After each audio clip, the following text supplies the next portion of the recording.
Today is Tuesday, January 7th, 2025, coming up on Roland Martin Unfiltered, streaming live on the Black Star Network. Meta, also known as Facebook, they're ending their fact-checking program with trusted partners and replacing it with a community-driven system similar to Twitter's community notes. What's really going on here is that Mark Zuckerberg is bending his knee to Donald Trump, trying to curry favor in order to protect their company's profits. A conservative legal group has filed a civil rights complaint against Northern Illinois University for its Black Student Achievement and Black Male Initiative program. Oh, I did not tell all y'all people, especially y'all FBA and B1 people, that this was going to happen. Yep. Black businesses have boomed under President Biden. Isabella Casillas Guzman, the administrator of the Small Business Administration, will join me to talk about this historic new trend. Also, McDonald's is making changes to their DEI program. Many folks are not happy with this news. We'll talk about that. Vice President Kamala Harris pays tribute to President Jimmy Carter as he lies in state at the U.S. Capitol. And Botswana is under new leadership. I'll talk to the U.S. ambassador about the country's new direction. Folks, it's time to bring the funk on Roland Martin Unfiltered on the Black Star Network. Let's go. He's got whatever the miss, he's on it. Whatever it is, he's got the scoop, the fact, the find. And when it breaks, he's right on time and it's rolling. Best believe he's knowing. Putting it down from sports to news to politics. With entertainment just for kicks, he's rolling. Yeah, it's on go, roll, y'all. It's Roland Martin, yeah. Rolling with Roland now. He's funk, he's fresh, he's real, the best, you know he's Roland Martin now.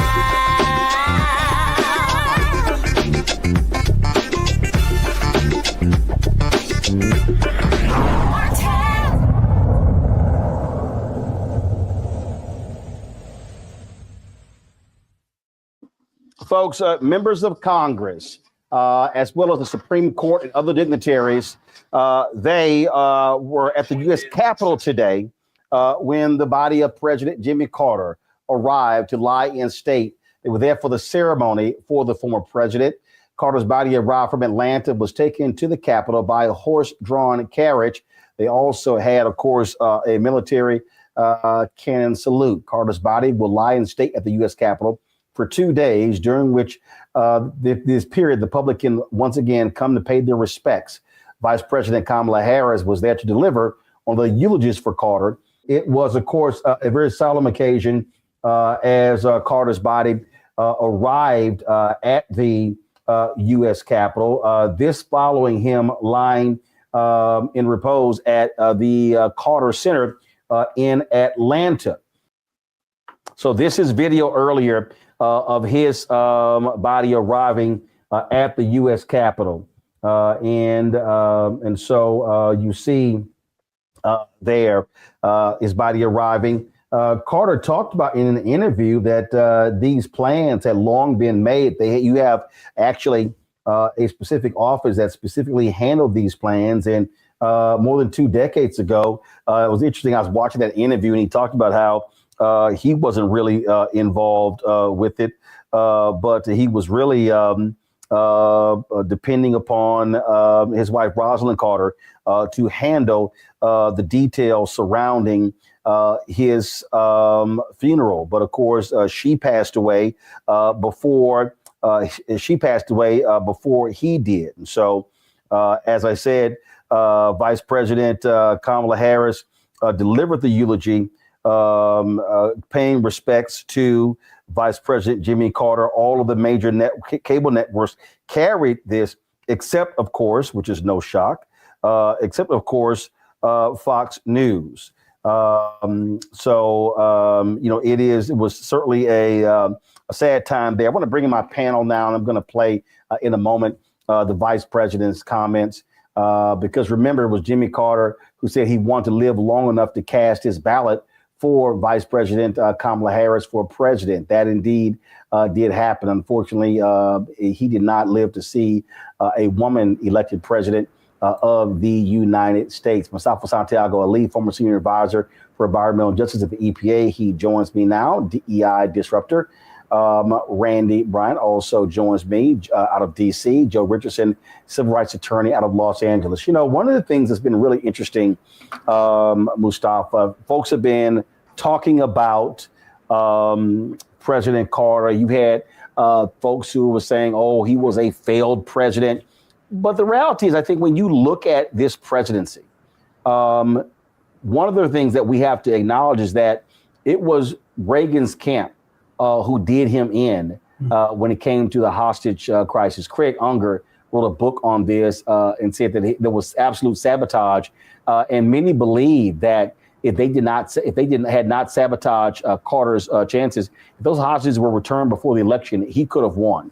Folks talk about inflation, things along those lines. But this is somebody who took over the country after the disastrous Nixon reign. And of course, it was Ford who pardoned Richard Nixon as well. But Jimmy Carter brought a moral standing to the White House that was very much needed. Yeah, he most definitely brought a moral standing. You know, he was a man who was not concerned with himself, but how could he serve others? Whether he did it through his military service, when he did it through service as a governor, as president, he was concerned with how do I help others? How do I help our country to be better? And he also made sure that he understood the injustices that were happening in relationship to African Americans and others inside of our country. And he made sure that he placed people in offices where they had never been before. You know, it's interesting that when you take a look at, that you had both President Reagan, you had President Carter, and then, of course, you had, President Ford, who came in because of what happened. And when you put their economic plans in place, when you look at how they handled human rights, a number of different types of things, I mean, Jimmy Carter rises to the top. Yes, the Iran-Contra affair, what was happening in Iran, and of course, also what was happening in relationship to gas prices. But we have to understand that, unfortunately, when Republicans are in place, the economy usually ends up tanking, usually ends up going into a negative direction.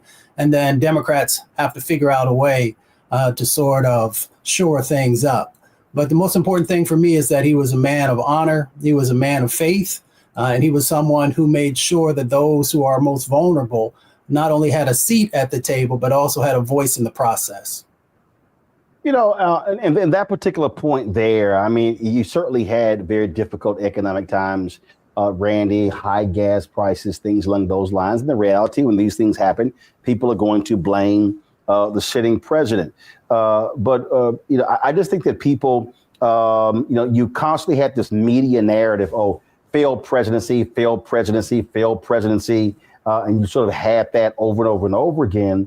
When in reality, I think there's a way to look at the presidency in a much different way. And obviously, he became the platinum standard with how a president should operate and conduct themselves once they leave the White House. Exactly. I think that when they talk about failed presidency, they're very limited in their view, and they are just looking at dollars and cents. But what we have to realize is that Jimmy Carter was really the leader of in making sure that we created bigger parks. He also created the Department of Education. He is responsible for creating the Department of Education. And, as a person who was a proponent of DEI, he is a person who brought and advocated for a lot of Black, Hispanics, and women to have government jobs. I mean, he opened up programs. So he was a president for all the people. Also did a lot of work with energy. So, people, if they take a narrow viewpoint and try to just talk about inflation, I can understand how they would try to say that it was a failed presidency. But he looked at the entire country and looked at every person and tried to was an advocate for equal rights, something that seems to be not valued these days. Also, one of the things that he did, Joe, was he created the White House office as it relates to HBCUs. That's something that's also critically important as well. Yeah, he did a lot of things along that line. Interestingly, Bill Clinton borrowed a great deal from him in terms of his angle. Politically moderate, socially not as conservative, Southern governor. They didn't get along particularly well, and very good with Black people. Clinton looked a lot like Carter did, which may have been some of the reason why they didn't get along so well. But he did a lot of things. He thought of the least of us. He thought of Black folks. He thought of all kinds of people. He was a regular guy, peanut farmer. He defined the modern post-presidency. But while he was there, first of all, the moral standing, frankly, that Ronald Reagan used later was largely created by Carter. After Richard Nixon, we didn't have a whole lot of moral standing, frankly. There was peace between Israel and Egypt, which he got, and he should have helped achieve, which he should have gotten the Nobel Peace Prize for all that time ago, but somebody forgot to put his name in. Fortunately, he got it all of those years later, and largely that has held. You could listen to what he said about Israel and Gaza, and things he was saying 20, 25 years ago. He could have been talking yesterday. And then, of course, he defined the modern post-presidency going back to go forward. I did get to meet in the 90s his very first Secretary of Education, Ms. Huffstetter, who was incredible, who was fantastic. And he defined the modern post-presidency. And what I said the other day is that there's a whole lot of people who think that there were certain men that were better presidents, but I don't know if you'll find a president that was a better man. And then you can be a man a lot longer than you can be president. And so I think he is the mark for what ex-presidents ought to do, as well as the mark for the morality and the moral compass with which presidents ought to lead and serve. You know, the thing that also is important, and we've talked about this beforehand, and I'll go to you, Mustafa. President Jimmy Carter was ahead of his time when it came to solar power.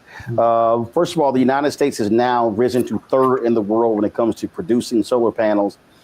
This is a technology that was created by the United States. But the reality, like so much other stuff, we allowed other nations to, frankly, take control.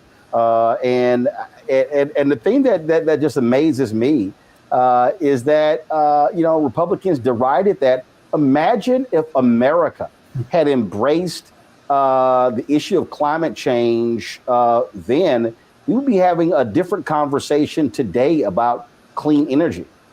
Yeah, without a doubt. I actually wrote about this a little while ago, about how he actually placed, the solar panels on the roof of the White House. And then when Reagan came in, he made sure that he took them down. We would have had the opportunity to really shore up our manufacturing base. So if we go back and remember that time we were starting to see the decline of manufacturing in our country, we would have had the opportunity to be the leaders in that space. And by doing so, we would be able to address many of the public health impacts from air pollution. If we had, honored the work that he was doing at that time and, made sure we were making those investments inside of that space, we could have made sure that we had an opportunity to begin to address some of the wealth gap, because we would have had our people both creating and working inside of that space. And we could have also set the tone for the rest of the planet, actually, all these other countries that actually follow our lead in many instances. So we would have had an opportunity if we had listened and learned from what he was putting forward with us, in that particular moment. But unfortunately, we had a Republican administration that came in, and because they were receiving, significant dollars from the fossil fuel industry, they decided to move in a different direction, which has cost us lives, which has cost many communities wealth, and has cost us our positioning, as one of the leaders in the space. We have seen so much of this. We have seen so much of this, Randy, in terms of how people perceive these things and how we operate in this country. And when I look at, I've seen the level of nastiness.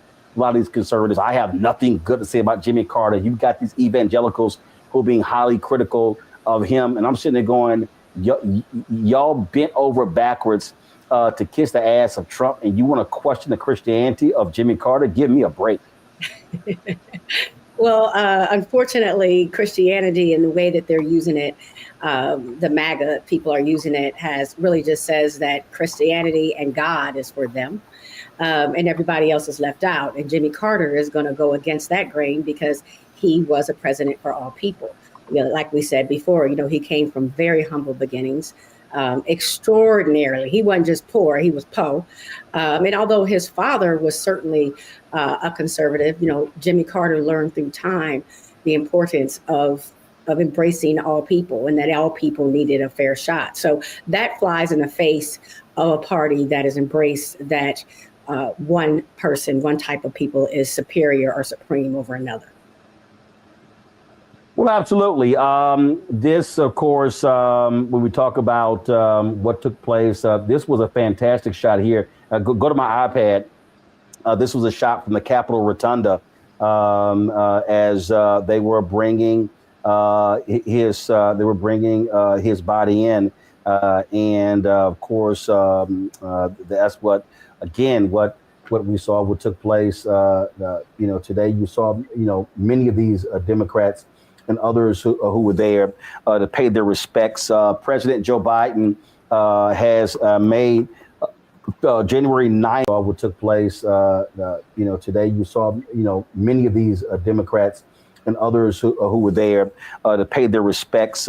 President Joe Biden has made January 9th to be a federal holiday, and that's when the state funeral will be held for former President Jimmy Carter. And so that's going to be taking place then. So, it is so much is happening. So much is going on in terms of remembering the former president. Let's hear from Vice President Kamala Harris with her remarks.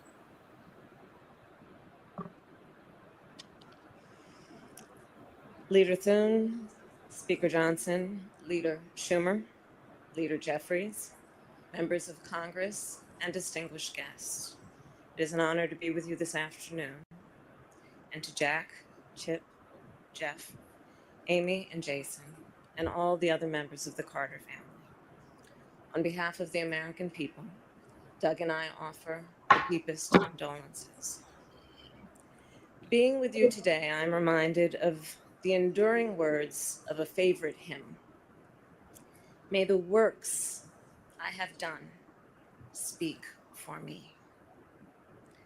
Today we gather to celebrate the life of a man whose works will echo for generations to come.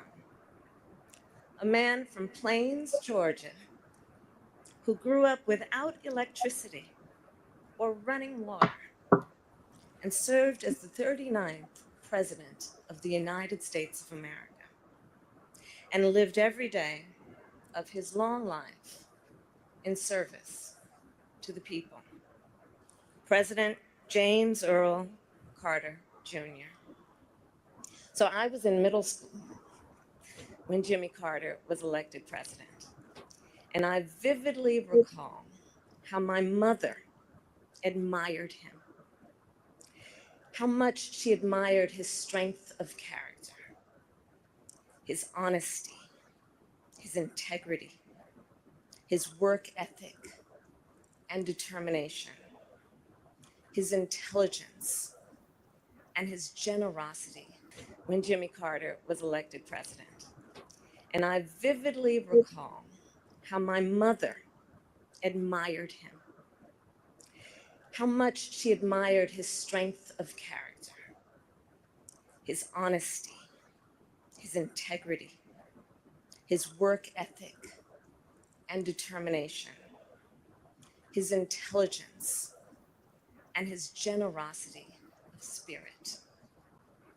We have heard much today and in recent days about President Carter's impact in the 4 decades after he left the White House. Rightly so. Jimmy Carter established a new model for what it means to be a former president, and leaves an extraordinary post-presidential legacy.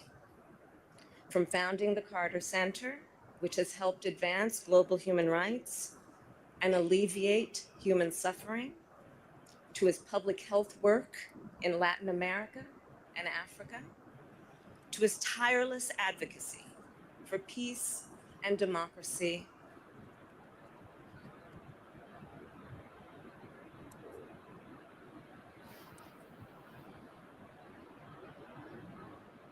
of his time. He was the first president of the United States to have a comprehensive energy policy, including providing some of the first federal support for clean energy. He also passed over a dozen major pieces of legislation regarding environmental protection, and more than doubled the size of America's national parks, including protecting our beloved redwoods in my home state of California. He was a president who, between the years of 1977 and 1981, appointed more Black Americans to the federal bench than all of his predecessors combined, and appointed 5 times as many women. And in the wake of Watergate, Jimmy Carter passed historic ethics legislation to help rebuild America's faith in government. Jimmy Carter, as president, was also a respected global leader. To be sure, the years of his presidency were not without international crises or challenges, but his legacy of global leadership is well established. In Asia, he instituted full diplomatic relations with China, which he would later call one of the most historically significant accomplishments of his presidency.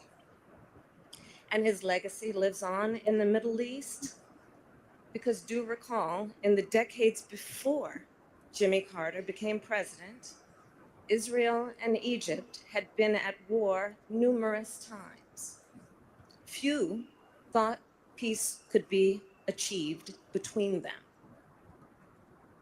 Yet Jimmy Carter did that. Through his persistence and perseverance, through his unshakable belief in the power of American diplomacy, he secured the Camp David Accords, one of the most significant and durable peace treaties since World War II. And throughout the world, Jimmy Carter elevated the role of human rights in America's foreign policy priorities and uplifted the importance of civil society in doing that work. Jimmy Carter was a forward-looking president with a vision for the future. Consider his establishment of the Department of Energy in 1977, which anticipated the central role it would play in addressing the climate crisis. His creation of FEMA in 1979, which enabled our nation to mobilize a national response to disasters, which has helped countless communities rebuild and recover. And his founding of the Department of Education later that year, which elevated public education institutions and increased national standards for the education of America's children and future leaders. Jimmy Carter was that all too rare example of a gifted man who also walks with humility, modesty, and grace. Recall the stories from the 1976 campaign about how he slept in the homes of his supporters to share a meal with them at their table and to listen to what was on their minds. How on their first trip for Habitat for Humanity, Jimmy and Rosalind rode the bus with the other volunteers. And when the group stopped for the night to stay at a local church, Jimmy and Rosalind gave their private room to a young couple who had put off their honeymoon to join the trip.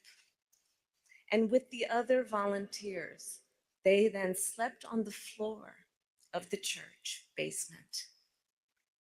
And then, of course, his work to eradicate the vicious guinea worm disease that once disabled millions of people a year. It was one of the Carter Center's greatest triumphs. And Jimmy Carter, of course, given his nature, attributed its success not to his own leadership, but to the thousands of everyday Africans who were on the ground doing the work. Throughout his life and career, Jimmy Carter retained a fundamental decency and humility. James Earl Carter Jr. loved our country. He lived his faith, he served the people, and he left the world better than he found it. And in the end, Jimmy Carter's work and those works speak for him, louder than any tribute we can offer. May his life be a lesson for the ages and a beacon for the future. May God bless President Jimmy Carter, and may God bless the United States of America. That was Vice President Kamala Harris with her remarks today as former President Jimmy Carter lies in state at the U.S. Capitol Rotunda. Folks, when we come back, we'll talk to the head of the Small Business Administration about the successes under the Biden-Harris administration over the last 4 years, specifically as it relates to Black-owned businesses. You're watching Roland Martin Unfiltered right here on the Black Star Network.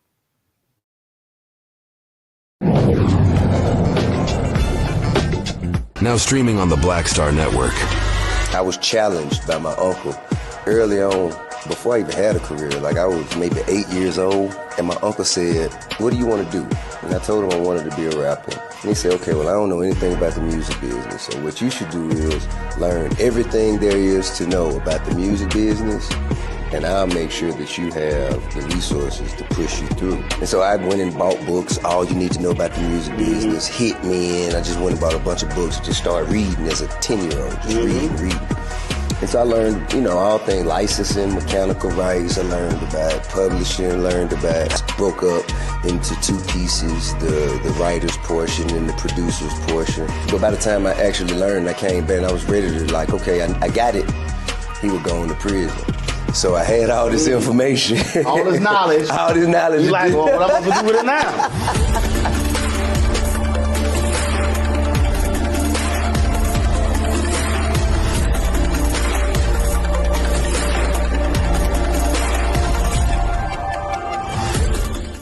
What's up, y'all? Look, Fanbase is more than a platform. It's a movement to empower creators, offering a unique opportunity for everyday people to invest in Black-owned tech, infrastructure, and help shape the future of social media. Investing in technology is essential for creating long-term wealth and influence in the digital age. The Black community must not only consume tech, we must own it. Discover how equity crowdfunding can serve as a powerful tool for funding Black businesses, allowing entrepreneurs to raise capital directly through their community through the Jobs Act.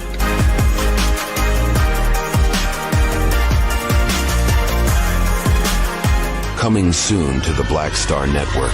Well, y'all, when you're on that stage or when you're and you're seeing 2 and 3 or 4 generations in the audience, that's got to speak to you about the power of what y'all have become. Oh, most definitely. I think we were doing our show before our tour, before our break, and remember I was watching this kid. I could not take my eyes off him because he was about 9 or so. He was sitting in the front row with his over on the right hand side. Yes.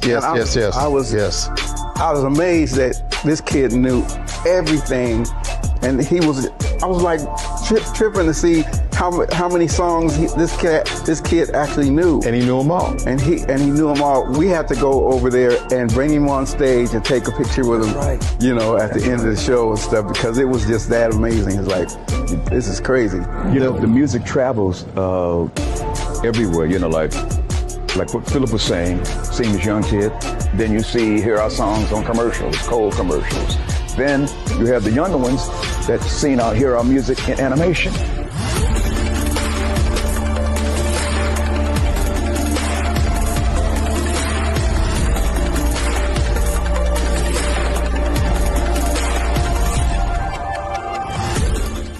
I'm Russell L. Honoré, Lieutenant General, United States Army, retired, and you're watching Roland Martin Unfiltered.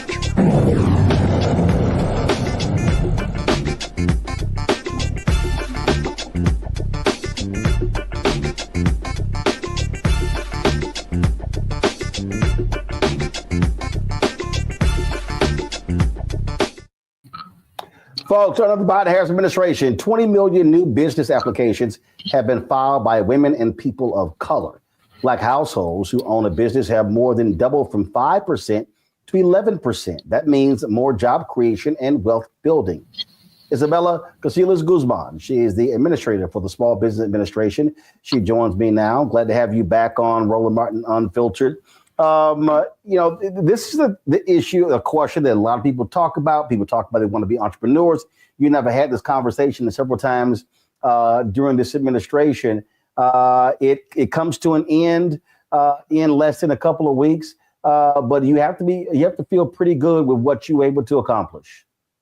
Well, thank you so much for having me again. It's always great to be with you and discuss this issue near and dear to my heart, entrepreneurship, this small business dream of, you know, business ownership in America. And truly, I am honored to have served in the Biden-Harris administration and in the most diverse cabinet in history, and really trying to make a difference on President Biden and Vice President Harris's vision of creating more opportunity for more Americans. And really, entrepreneurship is that pathway to building wealth in so many of our communities that have been left behind and face barriers in terms of accessing markets. And so the SBA's job is to make sure that they can get funded, they can get the technical assistance and know-how, and they can access meaningful marketplace opportunities to grow their businesses, like in federal contracting, like in trade abroad. And so I'm incredibly proud of what we've been able to achieve, tripling lending to Black businesses, opening up our investment program to Black tech writers who hopefully will be out there and funding these businesses of the future, who, as you said, are starting up at these high rates. 11% of Black households own a business. And we're seeing that change across our portfolio. So it's really an honor to be with you to talk a little bit more about it. And look, we were coming out, we were just still dealing with COVID, not coming out of COVID, where 40+% of Black-owned businesses went under as a result. How were y'all able to bring a significant number of those businesses back online? Yeah, well, we first set out at the very beginning, and this was President Biden's focus on making sure that the smallest of the small, who had been left behind by those early rounds of relief, could get the assistance they needed to reopen, to stay afloat. And we saw in 2021 those numbers increase dramatically for small dollars, for self-employed, for self-employed businesses, sole proprietors. And we saw over-indexing in LMI and rural communities, as well as finally studies showing that, especially with people of color, they were able to access these programs in 2021 at the rates more aligned with their ownership of businesses in this country. And so, that was a challenge that proved that the SBA, in scaling to meet this moment, needed to reform. To meet the moments of the future where the face of entrepreneurship is changing. It's being driven by people of color who are starting businesses at the highest rates, as well as women. And so we really want to, that was what we set out to do, is not only reform COVID, but how could we then take those learnings of speed and simplicity and meeting people where they are across all of our programs and change them. And that's really how we achieved the 3Xing of our lending to Black entrepreneurs. I remembered under the Obama Biden administration, 1 year, some $23 billion in small business loans, 23.09 billion. 2013 were handed out. Black-owned businesses only got 385 million. And I was pushing them real hard on that when it came to access to dollars. That was one of the major things that you also were tasked with.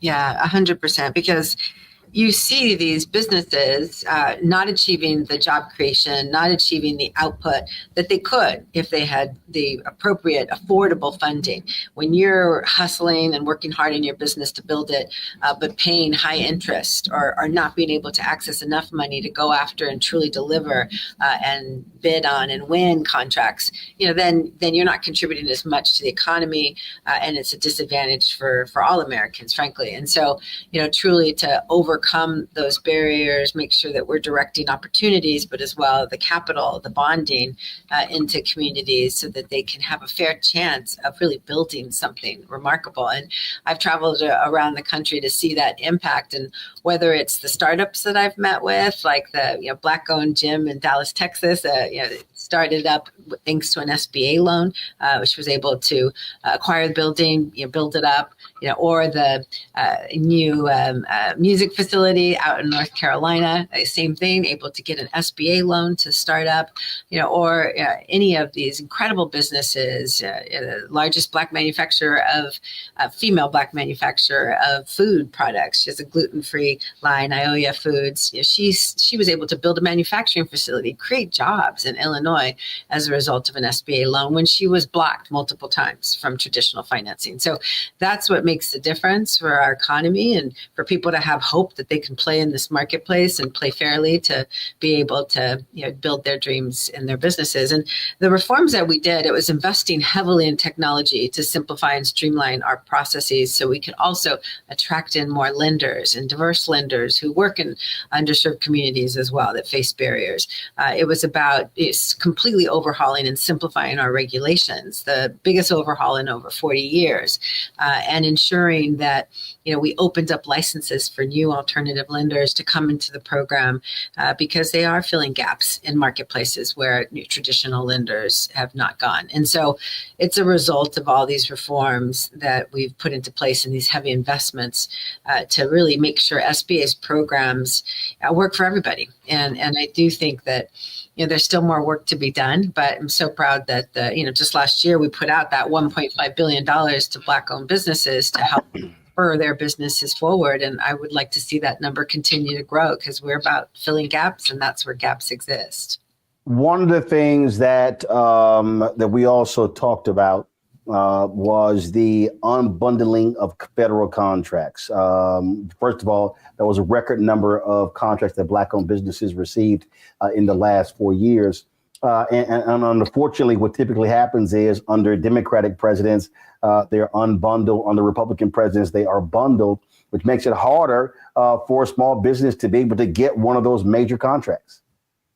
100%. And look, there's $2/3 of $1 trillion in contract opportunities for small businesses every year. This is the largest buyer in the world. And to be able to unlock this marketplace so that we can have a diversified vendor base for federal agencies to achieve their goals is really important for the federal government for this country. And it's actually why SBA was started. President Eisenhower wanted to diversify to create more competition and innovation in our industrial base, and thus the SBA and its great programs. But, the president created a lofty goal of 15% to small disadvantaged businesses by 2025. We've been marching along that path to try to achieve that, but it took some massive reforms. We hit 12.25% last fiscal year and increased the dollars. For example, hit 800 just last year. We achieved $800 million more to Black-owned businesses as a result of these reforms. But it is about making sure that agencies are following the rule of two, which means you got to look at small businesses to fulfill contracts. It's making sure that these multiple award contracts where everything's bundled, these strategic sourcing strategies consider small businesses. And so that fight forward in trying to make sure agencies, we're using the federal purse to really diversify and strengthen small businesses in this country is number one and paramount. But it is also about, removing barriers to entry and making sure that people are contract ready and ready to go after these important, agency projects that are out there. And so what we've done is, for the first time, we've completely overhauled our offices here in government contracting. We've completely revised all of our rules and simplified the process so that whether you're 8A, hub zone, women-owned small business, or veteran-owned small business, service disabled veteran, you can come into a simplified application, My SBA certifications, to get certified. No longer having to pay to try to get certified externally because the complexity, but come in within 30 minutes, you can apply online. And then we take you through this application process where we, on the back end of this new system that was launched just a couple months ago, are able to provide multiple certifications at once. You don't have to submit 4 applications anymore. You can just get it all in one. And that's going to unlock opportunities, remove the barriers to entry. But it is also about empowering people to grow and changing our training so that we have cohort models, we have national training webinars, we have one-on-one counseling for those small disadvantaged businesses so that we can see these numbers change. Because and I know that despite all of our efforts, it's still less than 2% of federal contracts go to Black-owned businesses. And for us to really unlock that potential, we need to attract more businesses into doing business with the federal government and train them on how to go after and win those contracts. And so I would just encourage contractors out there, maybe you've done more corporate, but to try to get into government contracting more through SBA. My SBA certifications allows you to get certified, find the training that you need to really start doing the hard work to get those contracts that are sticky, that are create good jobs. Randy, what's your question? Administration coming in, and we talk about women certified, Black business certified. I used to have an 8A business. I mean, are they going to say that this is discriminatory and get rid of these programs altogether? Well, as you know, there was the Ultima case recently that the SBA is still pending a decision, by the judge in that case, which required us to completely overhaul how we certified businesses for the 8A program. You could no longer presume socioeconomic disadvantage by race, which the agency had historically done under the 8A program. Mm-hmm. However, we were quick to create a social economic disadvantage narrative, recertify all those existing 8A firms so that, in fact, the year of Ultima, we increased our contracts to small disadvantaged businesses by $2 billion. And so it's that focus and commitment, just in the 8A program alone.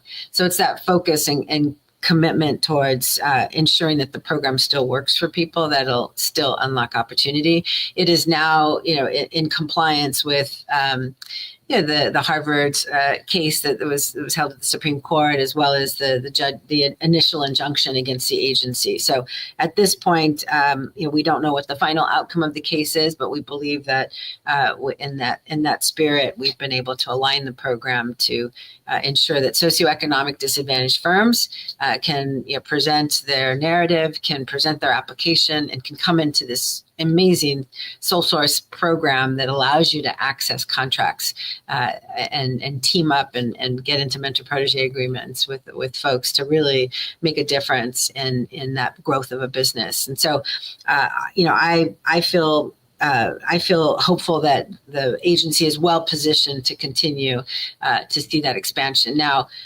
leadership matters and advocacy matters, and holding federal government to account to ensure that these programs continue into the future is something that the general public, our private partners, as well as advocacy organizations must continue to track, because the president has made it very clear that he was focused on small disadvantaged businesses, but we don't know what the future will hold, except for we know we're in an environment where there's a lot of backlash against DEI initiatives, et cetera, despite the fact that, as I said, this agency was started because we wanted to make sure under the Eisenhower administration we could diversify the industrial base. And if the people who are starting businesses at the highest rates and are increasingly going to become a big part of our small business ecosystem are not able to access the programs, the capital, et cetera, to competitively serve on these contracts, then our country and our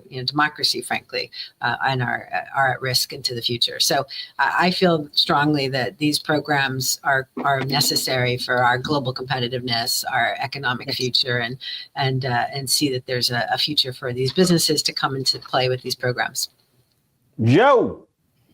So it's great to know that you have certainly will be leaving the place, as it were, a lot better than how you found it. And I thank you for that. Mm-hmm. But give us part cheerleader hat, part practical hat in terms of people that are midway, that are starting in terms of getting qualified, for to get government contracts, to get SBA loans and things like that. Some people are discouraged because of the reality of the incoming administration. But how do we make sure that they're not discouraged from trying to continue along a path that maybe they hadn't finished yet, et cetera? Give us your thought about that, someone that's encouraged. And I'm sure that you've had this conversation at least once offline with someone that's like, I am scared to death that come January 20th, nothing's going to be able to happen for me. What do we say to those people? I have heard that. And what I would say is that, the SBA and its mission and focus on helping all businesses start, grow, and build resilient businesses has an incredible civil servant base that is committed to ensuring that these programs are effective. We've seen them work.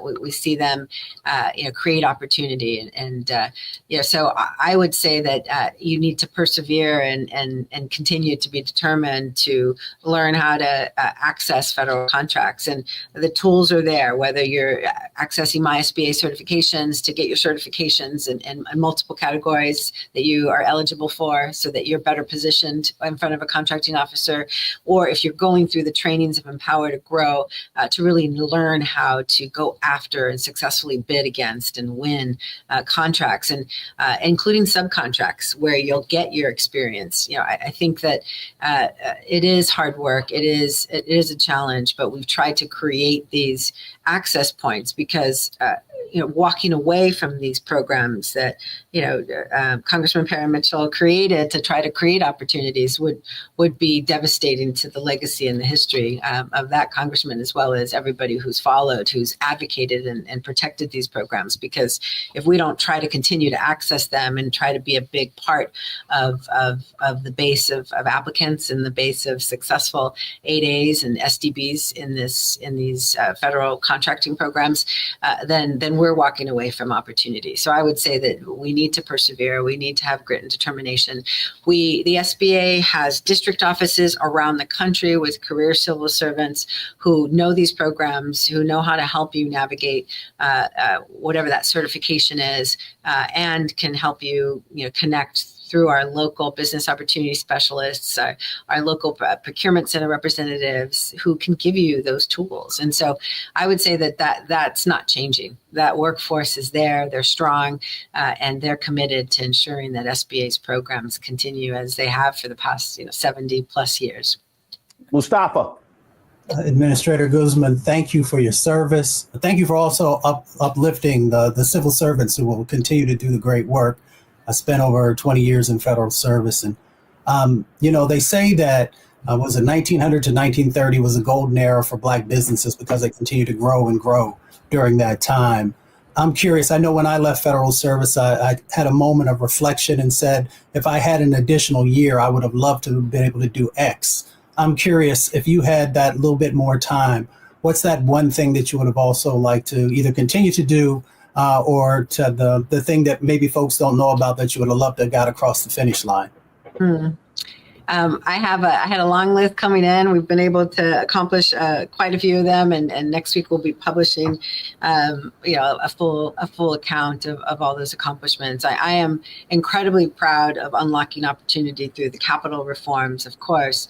And so what I would say is that I would, if I could continue on, I'd want to continue to create new entrants into our programs. I want the check writers and the funders to look like the businesses that are starting and understand those markets, understand the economic power and consumer spending power that exists in those communities, and the connection and diaspora connection to markets abroad that are going to become increasingly important to this country in Latin America and Africa, where we need to compete against China. And so I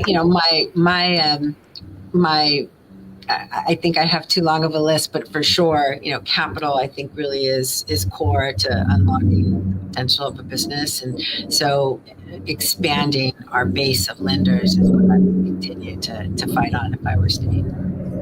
Thank you. All right. Secretary Guzman, I surely appreciate you being with us. Again, a great 4 years. We appreciate all the time that you came on this show to provide much needed information to our audience, because this obviously is an issue that I'm always emphasizing, being a Black-owned company. And so we appreciate it. Thank you so very much. Thank you all. Thank you. All right. Folks, going to go to break. We come back. We're going to talk about Meta making some changes, all about kissing Donald Trump's butt. McDonald's pulled back on their DEI efforts. And guess what? I told you all these white conservatives are now going after Black male achievement programs. It is not over, folks. You're watching Roland Martin Unfiltered right here on the Black Star Network. Don't forget to support the work that we do. Join our Bring the Fun fan club. You want to contribute via Cash App, please use the QR code from Stripe. Cash App closed down all of our accounts because they changed their rules. And so in order for you to contribute via Cash App, this is the QR code. If you are listening, simply go to blackstarnetwork.com or rolandmartinunfiltered.com to access that QR code in order to use Stripe to pay via Cash App. You can see your check and money order, P.O. Box 57196, Washington, D.C., 20037-0196. PayPal, R. Martin Unfiltered, Venmo, RM Unfiltered, Zelle, Roland at RolandSMartin.com, Roland at RolandMartinUnfiltered.com. Don't forget to download the Black Star Network app, Apple phone, Android phone, Apple TV, Android TV, Roku, Amazon Fire TV, Xbox One, Samsung Smart TV. Back in a moment.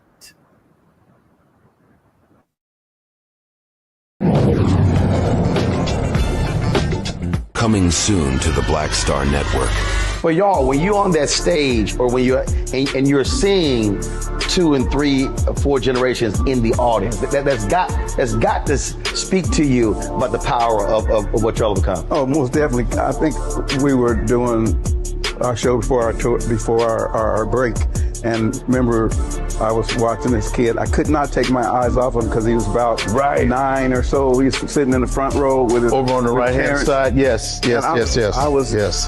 I was amazed that this kid knew everything, and I was like tripping to see how many songs this kid actually knew. And he knew them all. And he knew them all. We had to go over there and bring him on stage and take a picture with him, at the end of the show and stuff, because it was just that amazing. It's like, this is crazy. The music travels everywhere, like what Philip was saying, seeing this young kid, then you hear our songs on commercials, cold commercials. Then you have the younger ones that hear our music in animation.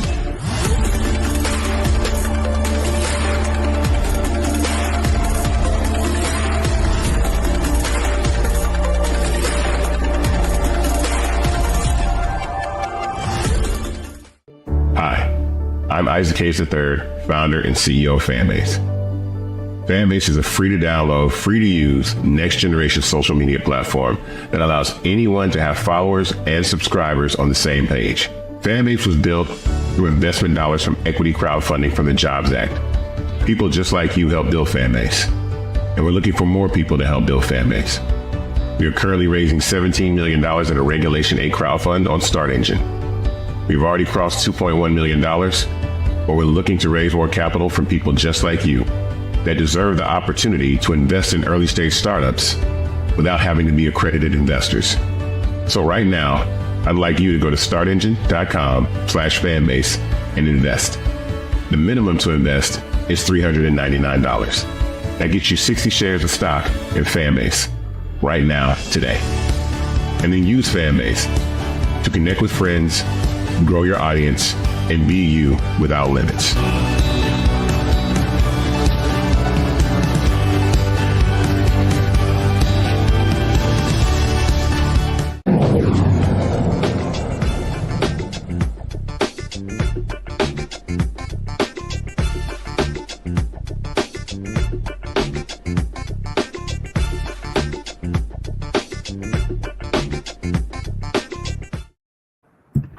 All these tech CEOs are running scared of Donald Trump, including Mark Zuckerberg. Guess what? They now will be getting rid of their fact checking after Zuckerberg announced they're ending fact checking, removing restrictions on speech across Facebook and Instagram. Zuckerberg created Facebook's content policing efforts after the Orange Man's first presidential election. Now the Meta platform CEO is reversing course, saying he wants to restore free expression on their platforms. He also said that what he wants to do is that, have more positive things to say.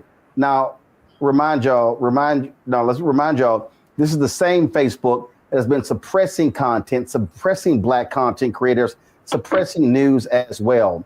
And so this is some of the video. I'm not going to play the whole 5-minute video because, frankly, I'm going to end up throwing up. But just here's some of what Zuckerberg had to say. Everyone, I want to talk about something important today because it's time to get back to our roots around free expression on Facebook and Instagram. I started building social media to give people a voice. I gave a speech at Georgetown 5 years ago about the importance of protecting free expression, and I still believe this today. But a lot has happened over the last several years. There's been widespread debate about potential harms from online content. Governments and legacy media have pushed to censor more and more. A lot of this is clearly political. But there's also a lot of legitimately bad stuff out there. Drugs, terrorism, child exploitation. These are things that we take very seriously, and I want to make sure that we handle responsibly. So we built a lot of complex systems to moderate content. But the problem with complex systems is they make mistakes. Even if they accidentally censor just 1% of posts, that's millions of people. And we've reached a point where it's just too many mistakes and too much censorship. The recent elections also feel like a cultural tipping point towards once again prioritizing speech. So we're going to get back to our roots and focus on reducing mistakes, simplifying our policies, and restoring free expression on our platforms. Okay, all right, enough of that crap. So you heard that the recent election, let's get back to our roots of free expression. No, what this is about is Mark Zuckerberg is scared to death of getting whacked by Donald Trump. That's all this is. And in fact, at that ridiculously nutcase news conference he had today, Trump said, yeah, that's probably why they're making these changes. Not only that, he's swapped out his public affairs office, putting in a longtime Republican. And when they announced these initiatives, they went on Fox News this morning. That's all you need to know. These tech CEOs are all about kissing Donald Trump's ass. And that's all this is, Joe, very simple. Yeah, I mean, it's kind of a problem, right? And I guess you couldn't tell that Mark Zuckerberg looked like maybe he was on his knees. But in any event, it's just amazing how everybody has bent over backwards to kiss the ring. And so they don't want to be left out, right? They don't want to, knowing that they've got a person that will that will use retribution to carry out things against people, to carry out things against organizations, to carry out things against behemoth organizations like Facebook. I mean, the fact of the matter is an organization that big that was run successfully on some level, would be distinguished from a lot of the things that Donald Trump has run. And so, therefore, I mean, it'd be great if somebody would take a stand in that regard.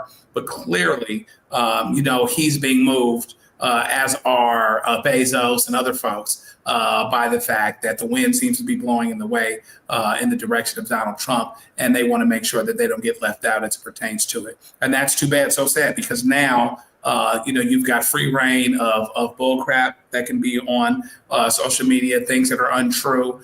He can say that there's too much censorship, but there's also some such thing as too little censorship, particularly when you have things run that have to do with people's lives, that has to do with people's livelihoods, et cetera. My sense is that a lot of people are going to get hurt the other way because of the decision that they're making. And I think that's a problem. I'm telling you, it was hilarious watching that hostage video, Mustafa. We see the bending of the knee by Jeff Bezos.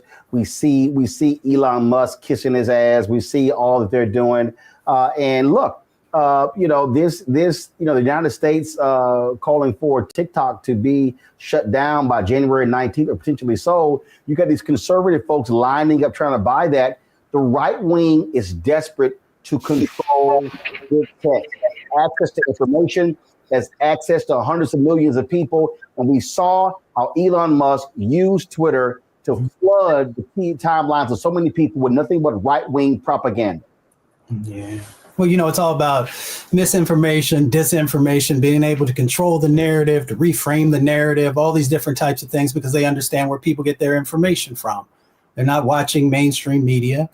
They're going to social media platforms or going to digital services to be able to get their information. So if they can control that, or if they can at least manipulate it enough that they can keep people confused, they can make sure that folks feel like they're in a chaotic situation, then people won't do anything. Most people won't. They're like a deer in the headlights. And Zuckerberg, when I was watching that, I was thinking about something my daddy used to say. He used to ask the question, how's your spine?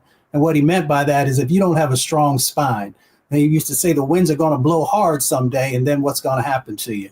And that's just what you see playing out here with these tech folks who for decades, people thought that they were untouchable, that they, were, for some of them, they were going to move and do the right things. And now we see not only the bending of the knee, but there are some other ways, descriptors we could use for what they're actually doing in this moment. But what's most important is to ask the question Joe Madison would say, what are you going to do about it? So how are we going to react to these types of situations? Are we going to continue to support entities that do not have our best interests at heart? Are we going to continue to support entities that are going to give us, not truthful information, or going to allow things to be, misconstrued? So we have power in this moment also. Sometimes we feel like we don't have power. This is about a power grab. So we have to answer the question my grandmother says when she says you have power unless you give it away. So what are we going to do in this moment? Look, they're running scared because they don't want the federal government changing how they do business. This is about billions upon billions of dollars. And what we're seeing here are individuals, Randy, who are scared to death of Donald Trump. And he is going to make them do what he wants to do. But what we have to be concerned with is what ends up happening, how they may end up screwing over voters, screwing over regular, ordinary people when it comes to content. And don't be shocked if you see a lot more right wing stuff left and right. Then this whole deal with Musk and now Zuckerberg, more positive stuff. They want to penalize criticism of Donald Trump. That's all this is about. That is all it's about. He who controls the media controls the mind. What they tell us is what people believe. We've seen that with Fox News and what a powerful impact it has had on those people who just believe anything that they say, regardless of how ridiculous it sounds. And so it's quite scary that Trump is now controlling the media, which is which is what dictators do. They control what we hear. We're not ever able to hear a balanced viewpoint or any opposing sides. And, Zuckerberg, yes, he is bending down right now, but he has for a while. I mean, Meta gave a lot of money to the Trump campaign. He just gave $1 million a couple of weeks ago to the Trump fund. We saw what happened with Twitter as soon as it turned to X. As a matter of fact, the day that he bought Twitter, I got off of it because I just did not want to see what was happening. And I'll tell you, as a person who has a fairly large community on social media, my site has been shut down, suspended countless times.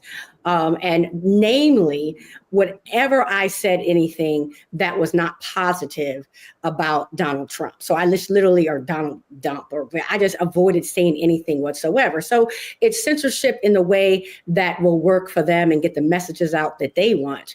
So they could run this country and ruin free speech. I mean, real free speech and real free thought. It's scary. Zuckerberg added 3 new additions to his company's board of directors. Big-time Trump supporter and wife beater Dana White, the CEO and president of the Ultimate Fighting Championship, John Elkin, the CEO of Exor, a European investment company, and Charlie Songhurst, a technology investor.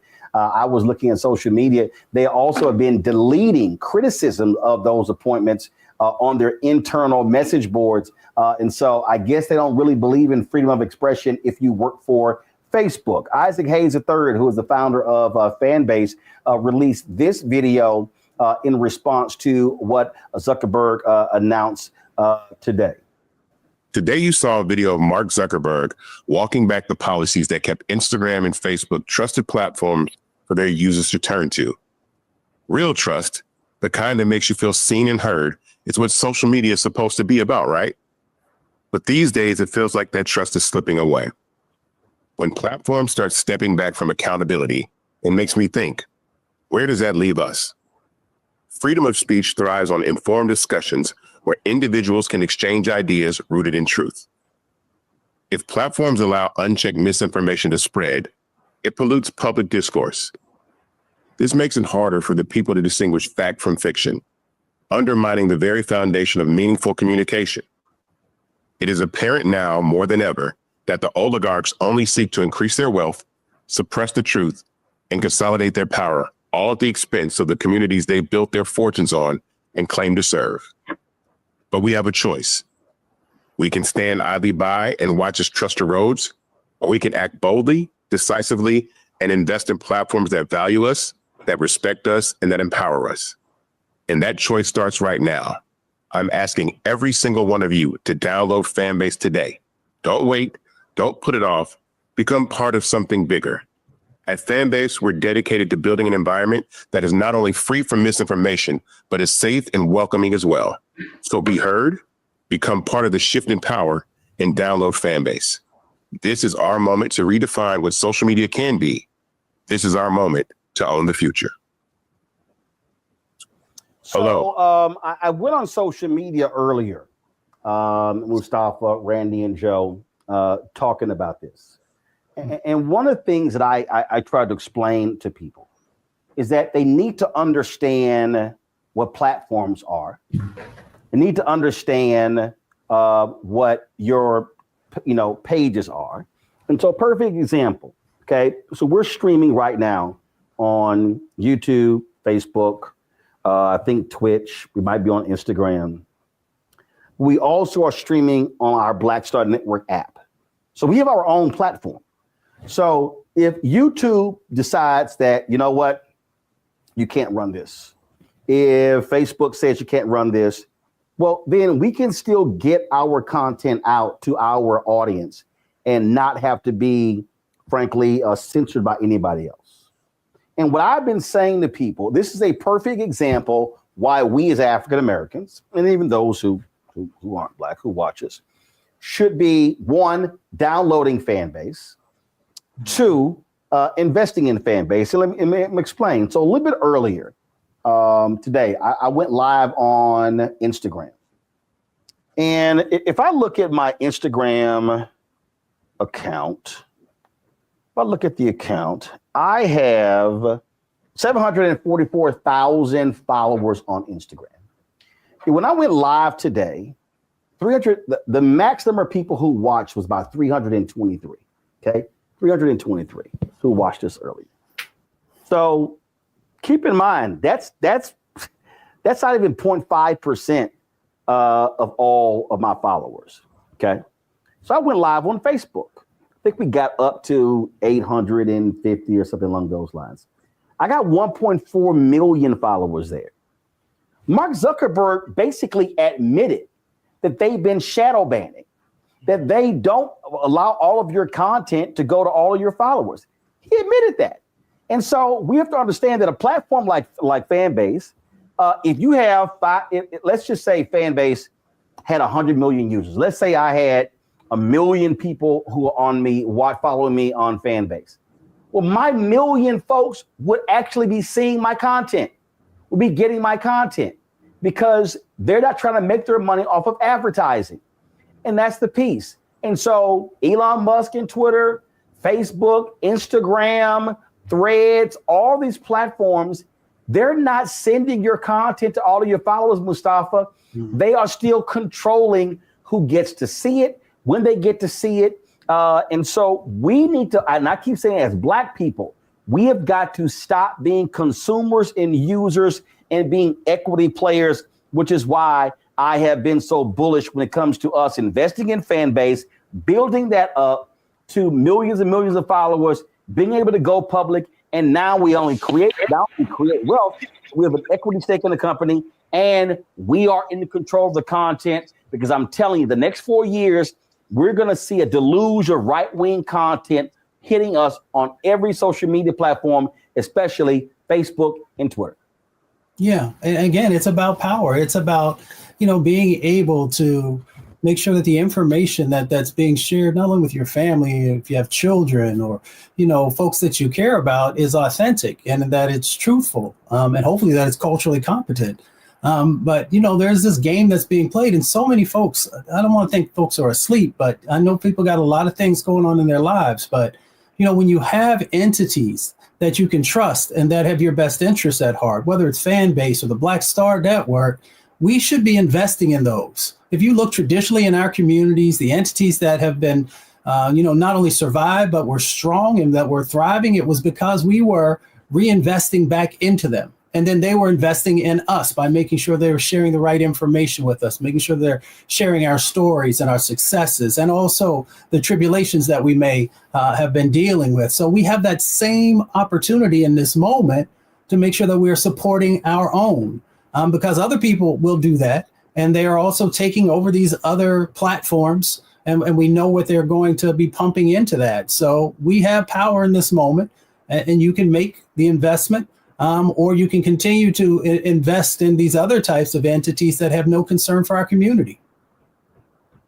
Yeah, so once somebody posted, Ken B on our YouTube channel, Randy said, if you have to pay to like, if you like something on Fanbase, it's not free. That's a lie.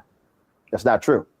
Now, they have a system where you can like something, but if you want to give a heart, if you will, you want to click a heart. What that then does is that system allows for you to basically pay someone saying, I liked what I saw, but you don't have to. There are some people on the platform, they have content that you actually subscribe to. And so that's all there. So it's a free app. But the point that I'm trying to make to our people, Randy, we have made so many other people billionaires. We blew up Twitter. We blew up Facebook. We blew up Clubhouse. I mean, I could go on and on and on. And I'm like, why don't we blow up stuff that's Black owned? Right. We need to decolonize our minds and realize that we can make things bigger and safer for us. We have made so many people millionaires and billionaires. None of these platforms would be nothing without Black content makers and users. And so we have to trust in ourselves. We have to invest in ourselves. That is the only way we're ever going to get free. Because trust me, they're going to censor all of your content creators that speak a truth that they don't like. And only the truth does set us free, even if the truth is uncomfortable, even if it's a truth that they don't like. So it's the reason why they took away Twitter, which was very much centered in Black Twitter, and changed it. It's the reason why they're trying to shut TikTok down. It's the reason why they're censoring us on Facebook, and they will continue to do so. And so we must go to our own platforms where we can hear our truth and speak our truth. And at the same time, feed our economy, because we can't do anything without economic empowerment. So I hope that we trust ourselves and start to invest in Fanbase, use Fanbase, and feed into our people again. It's important. It's imperative. No one's going to save us but us. That's it, Joe. Yeah, I mean, that's where we've got to go. And you know, we're at a new year. We're at a new time, and there's a lot of things. Even the Bible says you can't put new wine into old wineskins.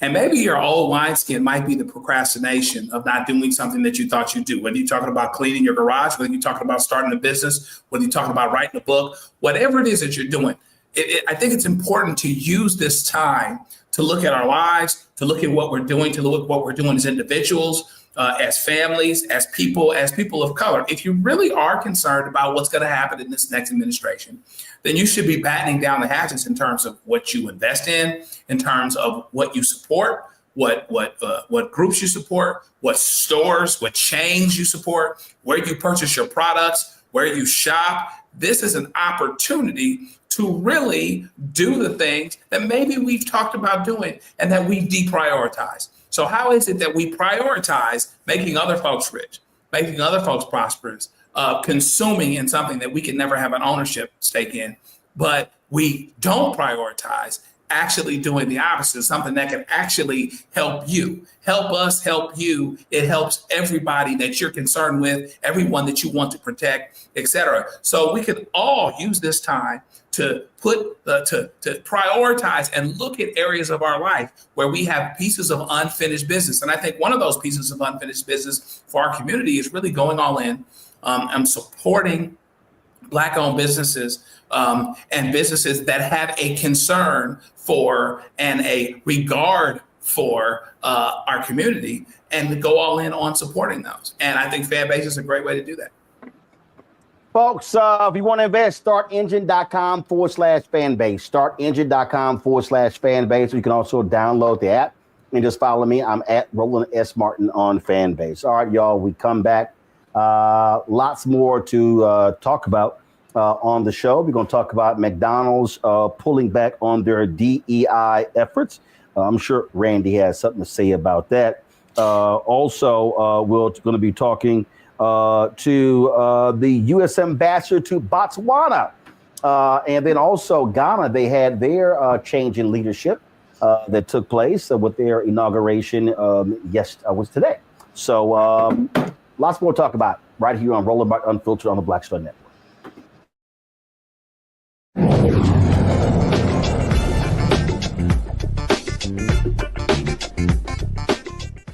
Hi, I'm Isaac Hayes III, founder and CEO of Fanbase. Fanbase is a free-to-download, free-to-use, next-generation social media platform that allows anyone to have followers and subscribers on the same page. Fanbase was built through investment dollars from equity crowdfunding from the Jobs Act. People just like you help build Fanbase, and we're looking for more people to help build Fanbase. We are currently raising $17 million in a Regulation A crowdfund on Start Engine. We've already crossed $2.1 million, but we're looking to raise more capital from people just like you that deserve the opportunity to invest in early stage startups without having to be accredited investors. So right now, I'd like you to go to startengine.com/fanbase and invest. The minimum to invest is $399. That gets you 60 shares of stock in Fanbase right now, today. And then use Fanbase to connect with friends, grow your audience, and be you without limits.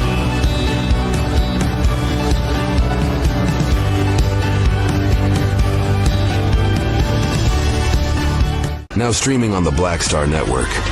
I was challenged by my uncle early on, before I even had a career. Like, I was maybe 8 years old, and my uncle said, "What do you want to do?" And I told him I wanted to be a rapper. And he said, "Okay, well, I don't know anything about the music business, so what you should do is learn everything there is to know about the music business, and I'll make sure that you have the resources to push you through." And so I went and bought books, All You Need to Know About the Music Business, hit me in. I just went and bought a bunch of books, just started reading as a 10-year-old, just reading. And so I learned, all things licensing, mechanical rights. I learned about publishing, learned about how composition is broke up into two pieces, the writer's portion and the producer's portion. But by the time I actually learned, I came back and I was ready to okay, I got it. He was going to prison. So I had all this information. All this knowledge. All this knowledge. You like, well, what I'm going to do with it now?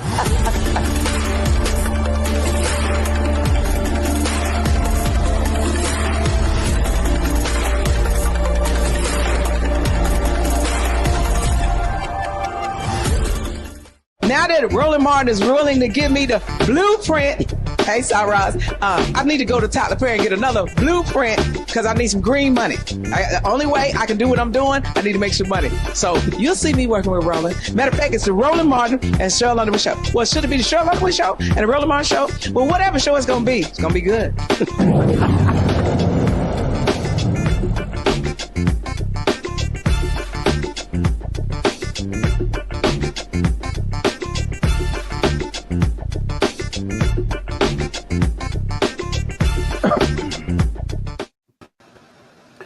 Folks, today they had the inauguration in Ghana for their president, John Mahama. In fact, he is the former president. So he lost 8 years ago to President Nano. He served 8 years, and then Mahama was re-elected by the people there in Ghana. I was chatting earlier this week with former Congresswoman and Los Angeles Mayor Karen Bass. She was there. This ceremony took place in Black Star Square in Accra, Ghana, where John Mahama spoke. And so Ghana, they have their new president. A lot of folks, of course, African Americans have been making the visit there. Some 20 different African leaders were in attendance at the inauguration there in Ghana. And so certainly congratulations to President Mahama. Hopefully I will have an opportunity to sit down with him like I did President Nano in 2019. And we look forward to that. And so they, of course, had a huge celebration. That square there is, if I'm correct, it's the second or the third largest in the world behind Tiananmen Square. And I visited of course, Black Star Square when I was there in 2008 as well as 2019. And so just wanted to give a shout out there as there you see the presidential motorcade arriving for the inauguration of President John Mahama. And so let's now talk about Botswana. But last month, actually a couple months ago, I had an opportunity to drop by their celebration of their independence, and so and enjoyed that at the embassy here in Washington D.C.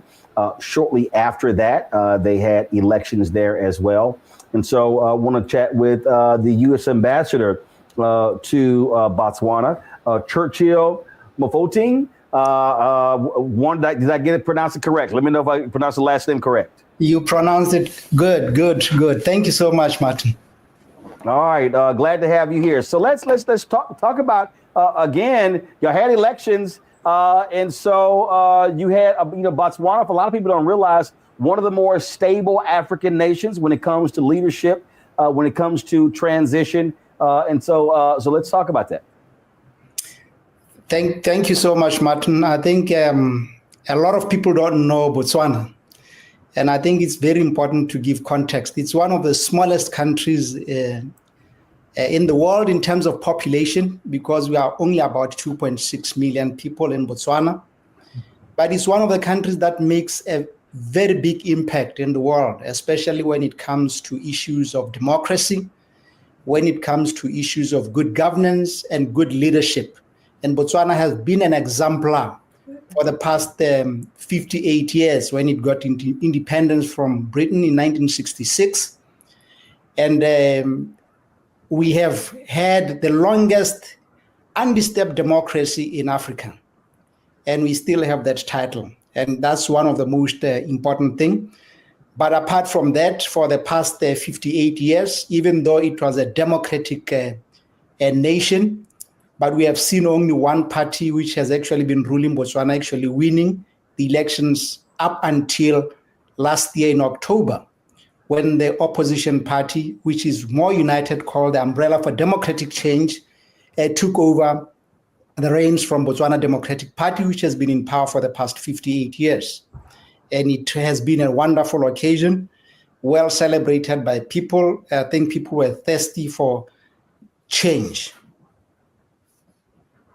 So you talked about people not knowing, and when I dropped by the embassy, one of the things that Botswana is known for, it's elephants, and how so many people travel from around the world to be in the presence of elephants in the country. Yeah, in terms of wildlife conservation, just apart from elephant, when you're talking about the big five, you'd find them in Botswana. And Botswana, as a lot of people might not know, we have the largest herd of elephants in the world, roving at around about 35,000. They are found in Botswana. And that's a plus to Botswana, but at the same time also it's a minus in terms of the issue of imbalance to the environment. And I think the country, the nation has been actually concerned, the government has been concerned for the past few years in terms of the elephant population actually growing. But if you want to see elephants, if you want to see lions, if you want to see all the big five, you go to Botswana. And when you look at Botswana also, it's the only country which has actually reserved the large portion of its land, almost 3/4 of its land, to wildlife conservation. So that's how Botswana takes the issue of wildlife conservation, the issue of tourism, which I think is a protection of the animals, not only to Botswana, but to the rest of the world. Because a lot of these animals, you don't find them anywhere. And you have to travel long distances, fly to Botswana to go and find them. And for that, we feel very proud and we feel very honored. Again, for folks who are unfamiliar in terms, I'm just going to show this map here. The location, Botswana, is in the southern region of Africa. And it's, of course, to your left, Namibia, above you, Zimbabwe, and you also share a border with South Africa. Mm-hmm. Yes, those are our neighbors that we have just mentioned. And unfortunately, also Botswana coexists in a region which is fairly stable. And I think, as you might be aware, SADC, which is a Southern African Development Community region, is one of the most stable nations. It's just unfortunate. I think we have had instability in about 2 countries. Mozambique has actually been experiencing a little bit of instability as well as in Angola. But the SADC community, not Angola, DRC, and the SADC community has been very active in terms of trying to bring peace to these 2 countries so that stability reigns in SADC. When I visited the embassy, first of all, I have been to Liberia, been to Ghana, been to Ethiopia, and of course, you said, "Hey, you need to visit Botswana." For folks who are here, if let's talk about from a tourist standpoint, if folks from the United States, of African Americans, want to visit Botswana, where would they go? The resorts you have there, you obviously landlocked, so you're not taking it like a lot of other places. They are emphasizing their beaches and things along those lines. And so what are you emphasizing for those folks who are interested in traveling and visiting Botswana? Okay, I think the first one really is the Chobe National Park, which is in the north. The northern region, it's closer to the border with Zimbabwe and with Zambia. And as you know, that's the only also portion in the world with a quadrupoint where 4 countries actually meet: Zambia, Zimbabwe, Botswana, and Namibia. And that's, I would say, it's a tourist attraction. It's very unique on its own. And that's also the portion where we find the Chobe National Park, which has the largest number of elephants in the world. So that's one of the most interesting places to visit. You will see almost all the big 5 in that particular region. The other reason also why you are there, you are just basically, I would say, less than an hour drive to places like Victoria Falls if you want to visit Victoria Falls. If you want to visit Namibia also, it's very, very closer and very near. The second place that you should go to Botswana and never come back If you never come back visiting that place, you have actually missed a lot of portion. It's the Okavango Delta. The Okavango Delta also is up in the north, and is the only river that actually ends in land. It starts all the way from Angola, and when it reaches Botswana, it spreads for hundreds and hundreds of kilometers into a delta.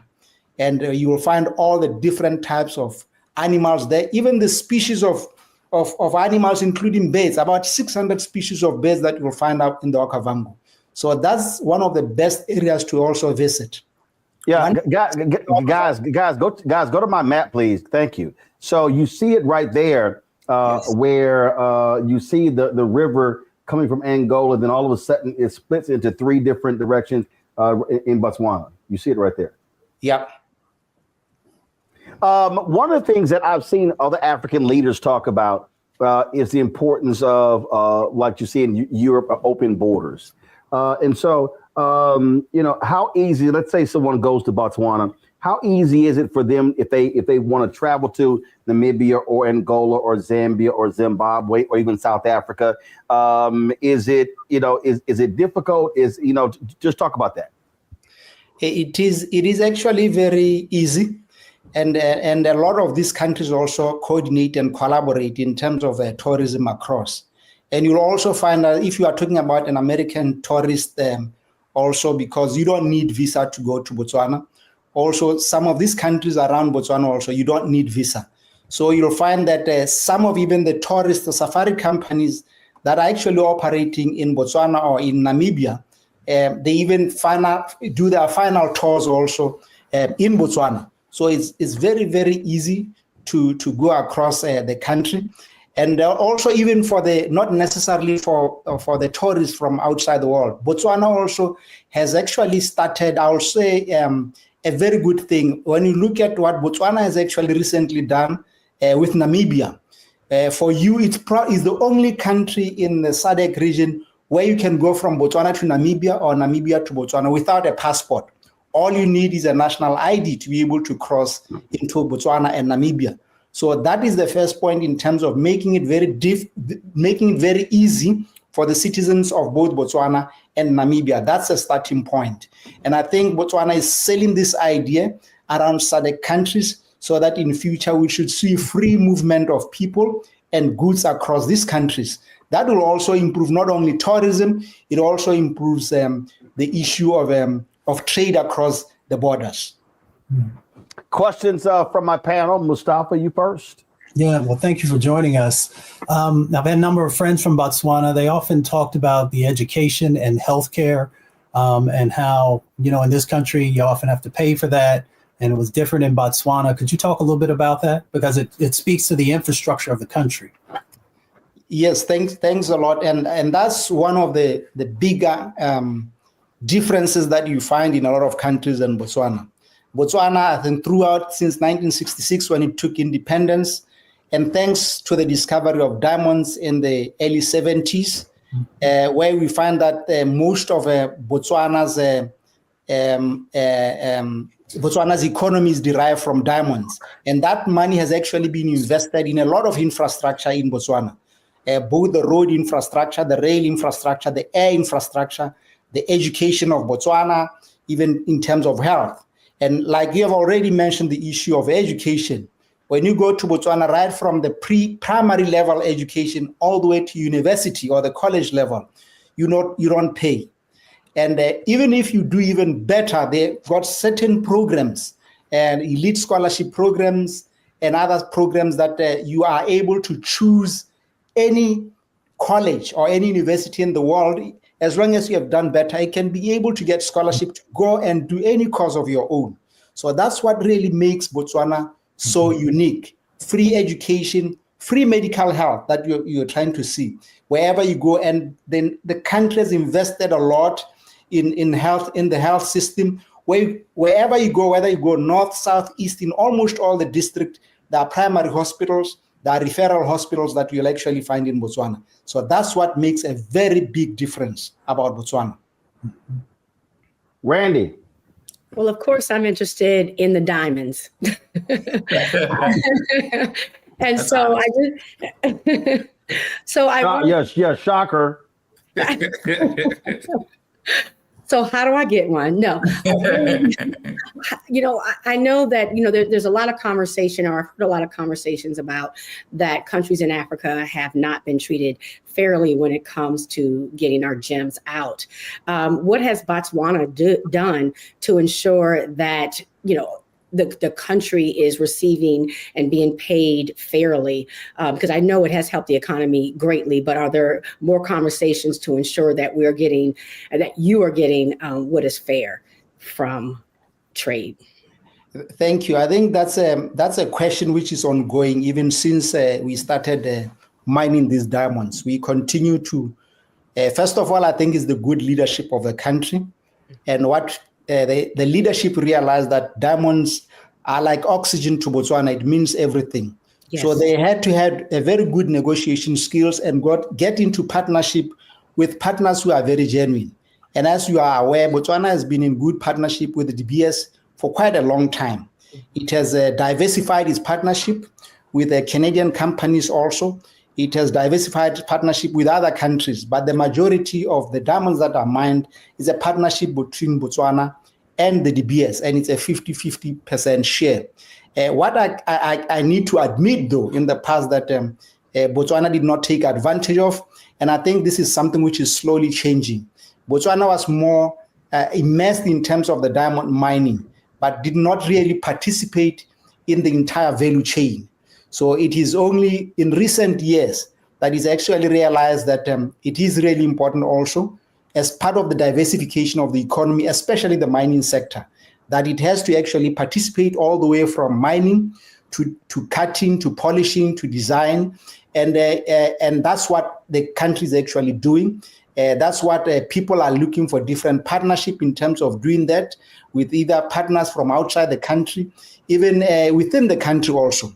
That's where the Botswana government, as well as the Botswana, want to participate in that space. And I think it is pretty taking shape, even though not at the rate at which we want to take shape. There continue also to be negotiations with the DBS also, with other companies in terms of how best can we be able to include the rest of Botswana in terms of the value chain of diamonds in Botswana. So it's a continuing conversation, but I think the best part of it is in terms of leadership.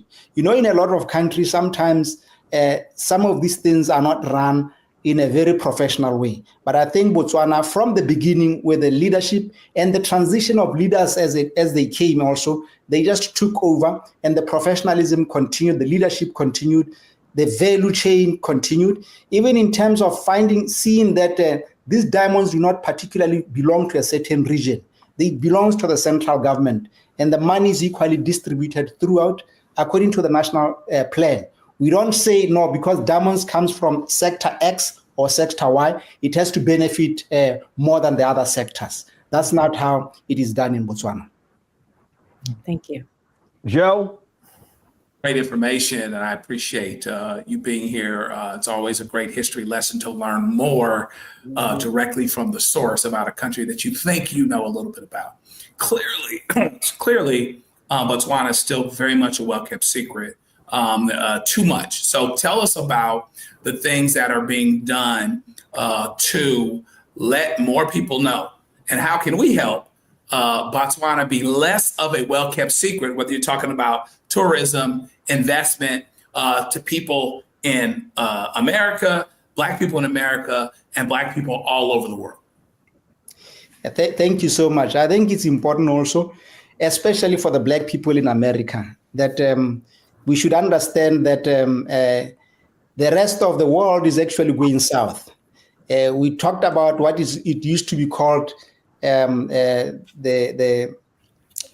economy is moving from west to east and south, and a lot of countries are taking advantage of that, even including the Western countries. But I think it's also important to promote Botswana before the African American community in the US to see what areas could they be able to invest, especially in areas of green technology. Everybody is going into that space, and we think it's really important also. We all want green energy. We all want the electricity to be able to reach even the poorest place in the country. And that is where the type of investment that we want. We want the internet also, the entire country to be fully connected. That's a space also where people can continue to be able to invest. We want also to grow the agribusiness in Botswana, agriculture, both the crop production as well as the animal rearing in Botswana and the export of beef and the rest. And there are a wide variety of areas which I think are very, very important. Even the space of tourism. We really don't want people, especially the younger generation in Botswana, not to only to participate in tourism in terms of them being waiters or anything like that. They have to have a say in the economy also and ensure that they actually participate in the deeper part of the economy. So these are the things that I would request that we make Botswana known. And I think today is the first step and a very critical step in terms of ensuring that Botswana is known also. We need also to be able to use the platform, all the different types of platform, the internet, whether it is X, it's Facebook, it is the different podcasts. And I know your podcast has got, commands a lot of influence, actually. And this is basically the right platform and we know and understand that sometimes it's not cheap to be able to advertise, for example, Botswana. But we need to use every type of platform, every type of method to be able to sell Botswana. And one of the areas that we sell Botswana with, particularly with UF government, I think we resonate a lot of similar things. Good governance, democracy. These are the type of things that every time, when we sell, when we say we have got values that are very similar in a lot of ways with American society, this is what we actually mean in Botswana. It is a country that has become an example of a good democratic state, of good governance, of literally very low corruption indexes when you compare to a lot of countries around the world. And that's what Botswana is really all about. And that's what we want everybody to see and understand and recognize Botswana as a true symbol of democracy, a true symbol of good leadership, a true symbol of good governance. All right, then. Well, Ambassador, we certainly appreciate you joining us on the show and look forward to visiting one day. Thank you so much. And thank you so much for having me on the show. We're looking forward for you to visit Botswana, and you are more than welcome. And thank you for having me on the show. All right. Thanks a bunch. Take care. Thank you, Martin. All right, folks. Let's talk about the continuing attacks on diversity, equity, inclusion, as well as so many other different projects. So let's first talk about the education area. The Black Male Initiative at Northern Illinois University has become the target of a federal civil rights complaint.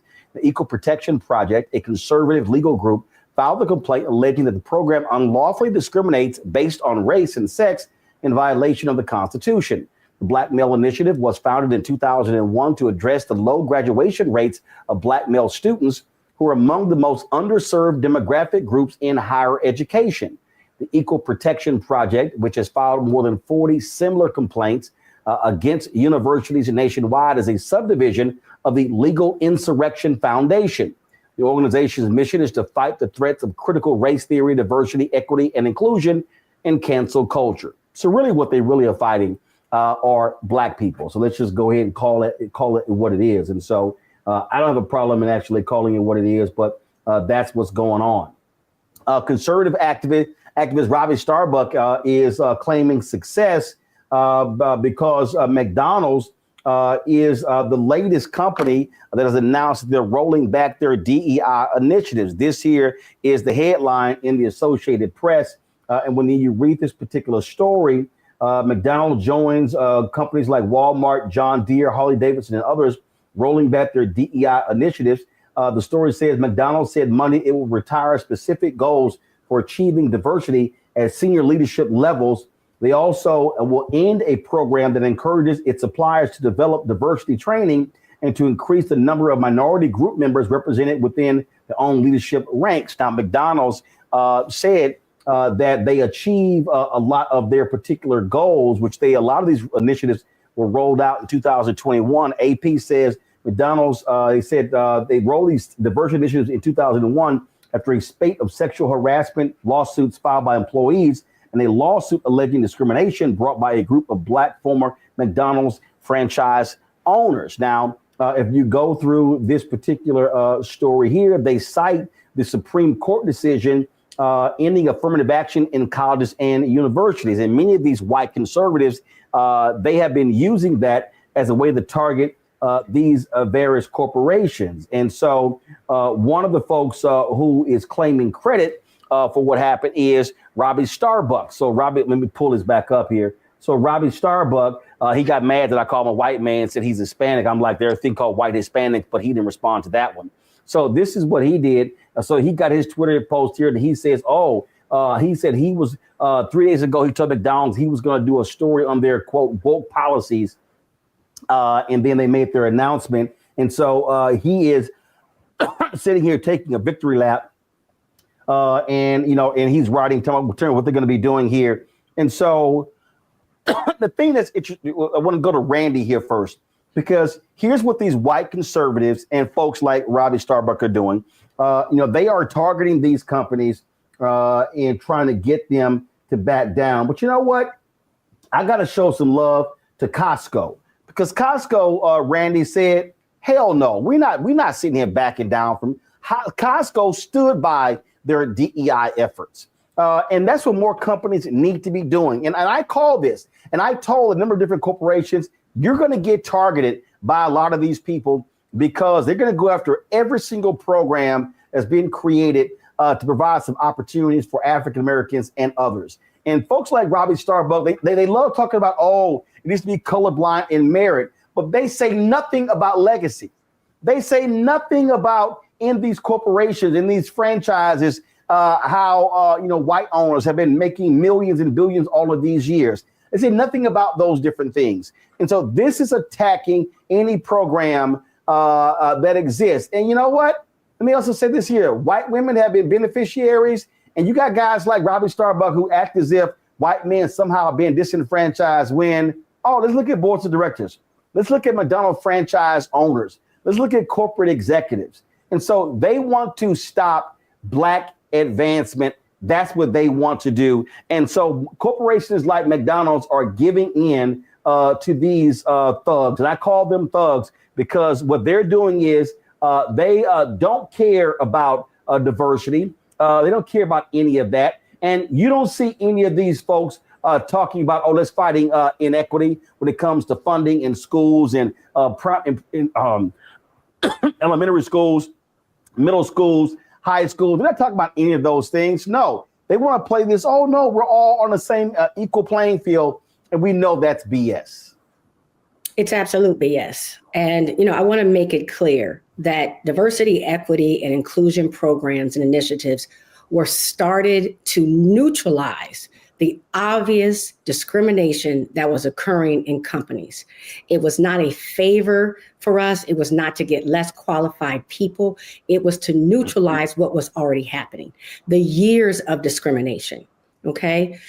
And even with these programs, we have to understand that 88%, okay, 88% of CEOs, CFOs, and COOs of companies are white men. 88%.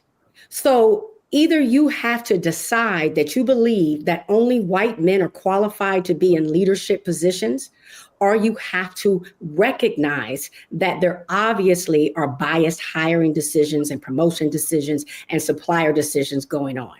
So they developed these programs. But what's happening now is a war for the small progress that we've made. For instance, in 2021, there were 6 Black CEOs of Fortune 500 companies, like 2%. After the George Floyd murder, it moved up to 8.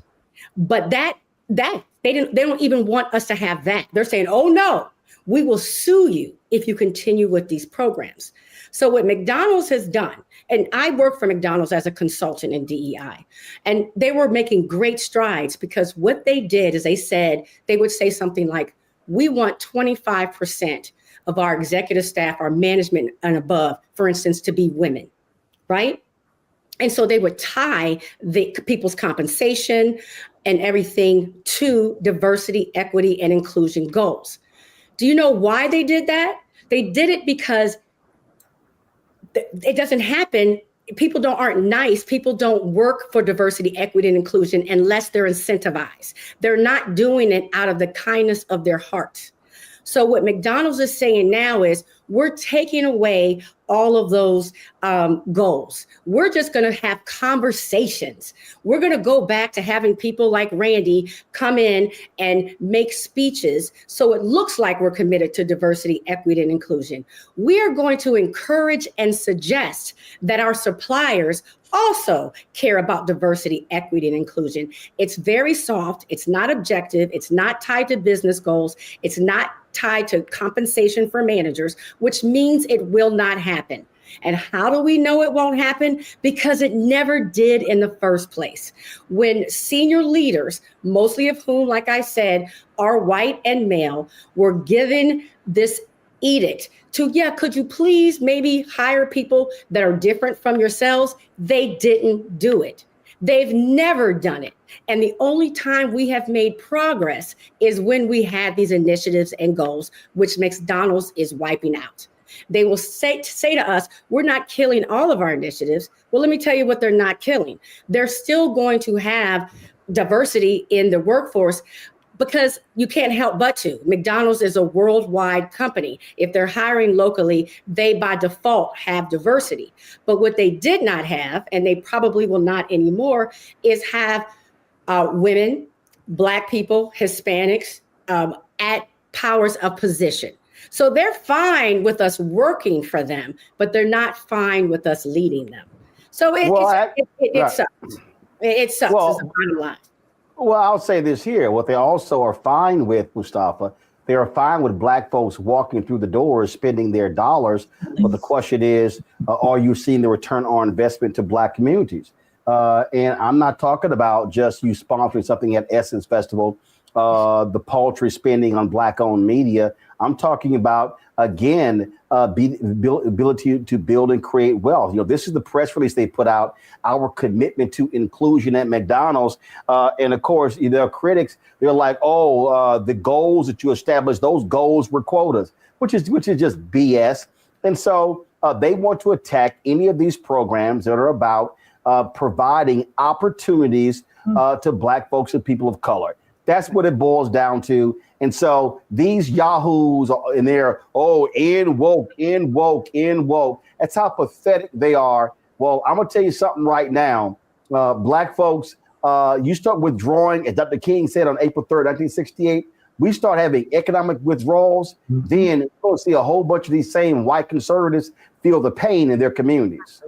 And that's the only way that is going to change. Mm-hmm. And, I always ask the question, when we started talking about McDonald's, I was like, is the McRib worth your dignity? Because there's a whole lot of folks who, no matter what these companies do, and it's not just McDonald's, there's a whole lot of them. Randy can lay out, the whole list of folks who are, doing these regressive types of actions. But if we continue to fund our own oppression, then of course they're going to continue to do it.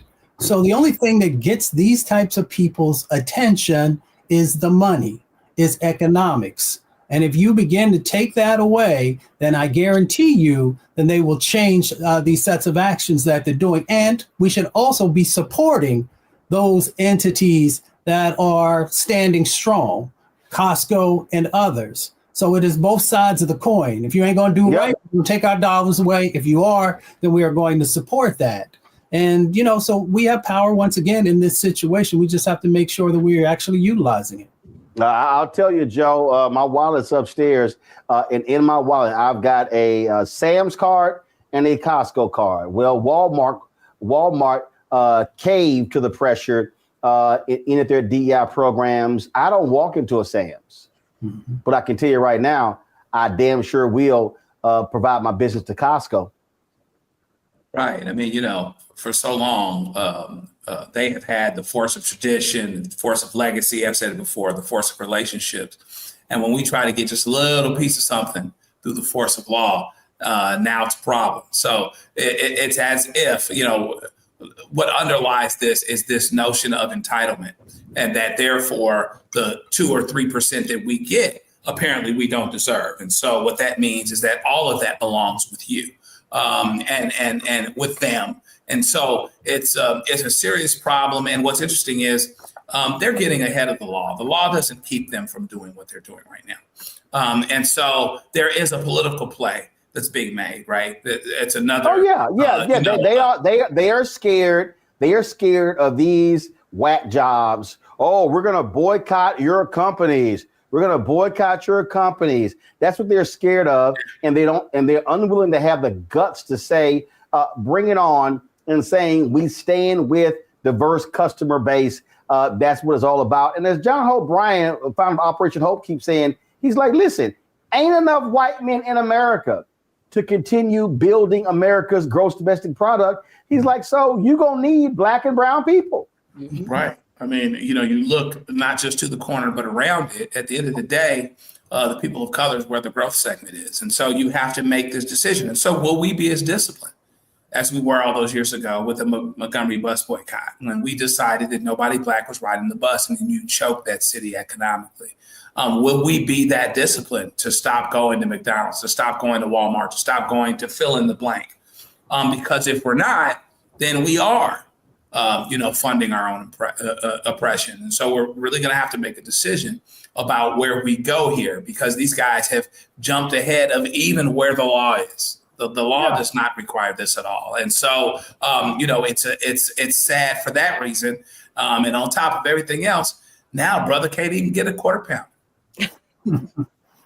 Well, I want y'all to definitely take the time to check out a conversation on YouTube that my man John Hope Bryant had, and he talked about the issue of can DEI withstand the backlash. I just want to play some of it. Check this out.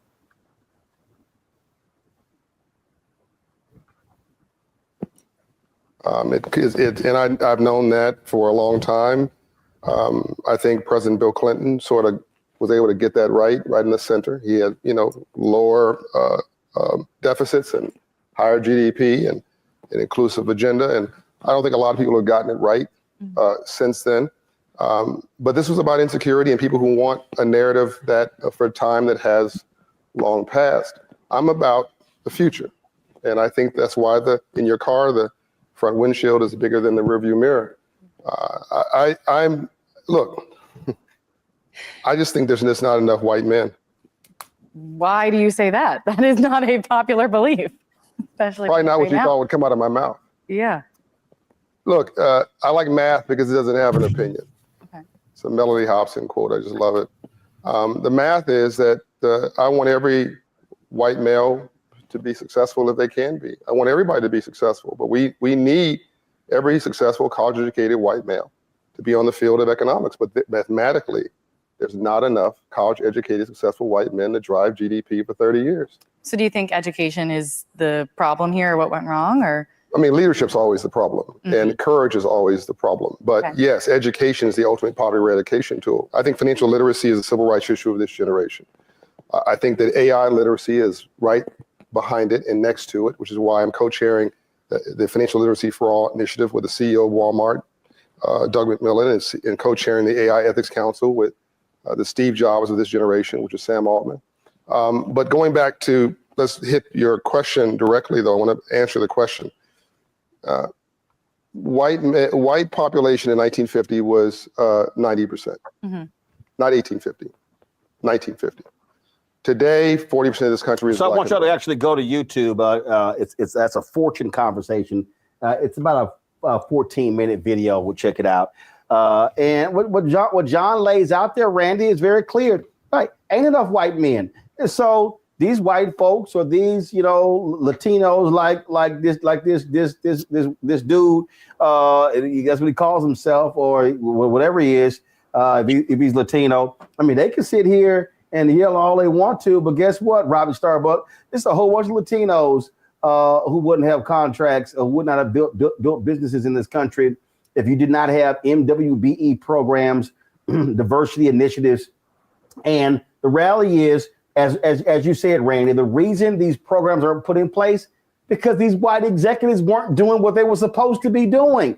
They were actually depriving opportunities of people of color to interview to be able to get jobs. And that's what's so hilarious. It's amazing. No, these conservative groups, they don't sit here and go after white. Because you know why? They assume the white folks that got hired, they're all fully qualified. It's all good. They say nothing about them constantly being hired, constantly getting contracts. But all of a sudden, oh no, you can't have any programs where you're trying to bring in some people of color. That's all this is all about. And guess what? You ain't going. I'm gonna tell you right now, America, y'all play games all y'all want to, but if you keep playing this game in 10 years with the white death rate being what it is and the white birth rate being extremely low, you're going to have a gross domestic product problem. And if America wants to maintain being the world's #1 economy, you had better recognize that you're going to have to include people of color. And that doesn't mean us being sharecroppers and tilling the soil.